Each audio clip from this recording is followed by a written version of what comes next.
What's good, y'all? Welcome back to the channel. Like, share, subscribe, comment, ID, TikTok, bottom of the video. And we're gonna hop right into it. So, I guess we back with the tea today. You know, I ain't done, I guess what you would call some tea in a while. I was gonna do a video about a couple other things. Actually, I might still do that video because I don't think neither of these videos gonna be too long. So I'll probably do both. Boston Richey.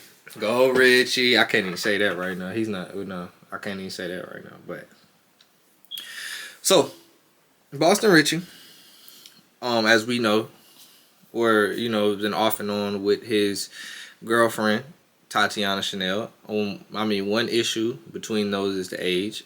Boston Richey did, I can't say this word, I don't think I can say this word on YouTube, so I'm not going to say it, but Boston Richey did begin dating her at a young age, underage, and Boston Richey, let me look it up, but off the top of my head, I think he's currently 29. Yes. Turned 29 in February. So, and she's currently either 21 or 22. Supposedly started dating her when she was, she might not be that old. She might be 21 at the oldest. But supposedly started dating her when she was around 16. So that would make him around like 26. Somewhere around that age.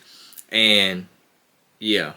So that's one issue. I mean, everybody's pretty much known that, but we can't really do anything about that at this moment in time. So that's one issue.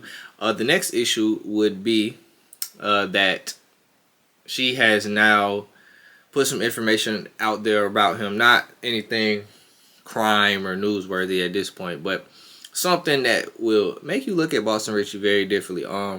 Maybe not, not really, because you're not supposed to care what they do in their bedroom, but for somebody who claims, the person he is, the rapper selling them bowls, the gangster, it's not a good look. So let's just get into it.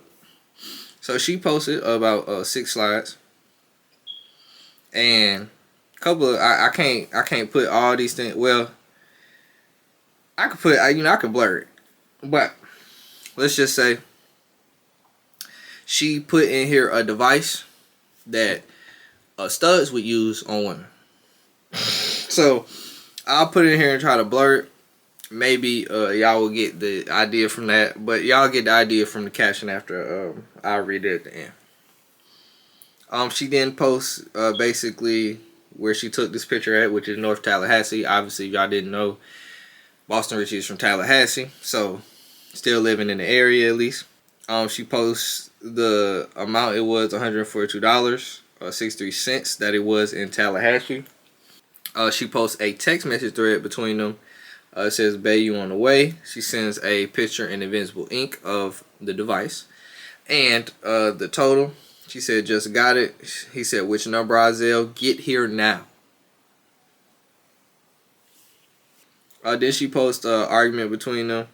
She says, "Can't be talking," and she scratches out something. He says, "I'm the one fucking, you sucking your nipples? Playing with your ass, all type of shit, all type of weird shit, and you talking to me," and crossed out something else. "Go have another hoe do it, fuck around and end up on blogs." He said, "I take care of you, it's a difference, I'm not cat." He said, "What I talk about on Instagram happening in real life when it comes to, it's just square cut off." Let me say this is all these dates is from August 29th, 2025. And because the reason I say that is because she posted the last slide of a picture she crossed out of them. And she said, "Shaking my head, do anything to please this man." But the picture shows cross revealed August 30th, 2025. And this is just her way of showing that, they were together around those dates. Now, she ain't put his face in it, but with the hair, the skin tone, you can tell it's Boston Richey. Let's be fair. And we all know she talked to Boston Richey. And I don't think she would have posted it and all things of that sort, talking about ended up on the blogs, if this was not Boston Richey. Let's be for real. Because if this was some random nigga she was dealing with that we knew nothing about, there would be no reason for her to post this. But what she says in the caption, hashtag, in all caps, "Nigga, you gay. I told you don't speak on me knowing you had me cosplaying as a man in the bed. Once I thought I was joking this time. Keep my name out your mouth or I'm going to drop the rest." Now, she did this on her, what I guess is her spam page. I don't think this is her official Instagram. Yeah, she has, I'm glad I screenshot it because this is a couple minutes later and she has since deleted it. She's on her story. Actually, I didn't even look at this. She said drop that diss tonight, and I'm gonna drop these nigga you gay with a rainbow emoji receipts tonight. Call my bluff, ball in your court. You can't leave a nigga in peace. They want to send out tapes and drop diss songs. Let that song drop tonight. The world ain't gonna know what you like, and it ain't pussy. Or she put the cat emoji, but. And then she had a countdown for nigga you gay. And this went off now 6 hours ago. I'm recording this at 3 a.m. Eastern time, so 6 hours ago was like 9 p.m. She says, matter of fact, he got to tomorrow, delete this, so I'm posting all the DV. Fuck wrong with him. She's, ooh, Lord. Okay, earlier I said there was no crime involved. Well, she is posting some, well, DV is domestic violence. So, but she is talking about, she has a slide, not a slideshow, but an album. Let me know when it's deleted. Nobody playing with you no more. And this album is called Proof of Abuse with 65 images. Wow. They removed her post. Okay, she said finna drop this on my main page. Be right back. So yeah, I thought this was her main page. They said they added a restriction to her account. Blah blah blah. Oh, she must have put it on Twitter because you know Twitter don't give a fuck about no shit like that. But yeah. So if you go look at it on her Instagram, well, you ain't gonna be able to find it. But like I said, I'll provide you with all the receipts anyway. But that's pretty much it. Like I said, far as they do in the bedroom, you know, some people probably like, we don't care, you know, they ain't got none of our business.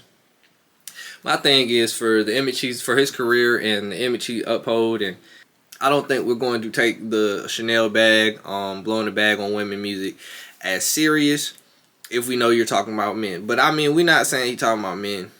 I mean, maybe, you know, we haven't had those things come out of him about, you know, him messing with men.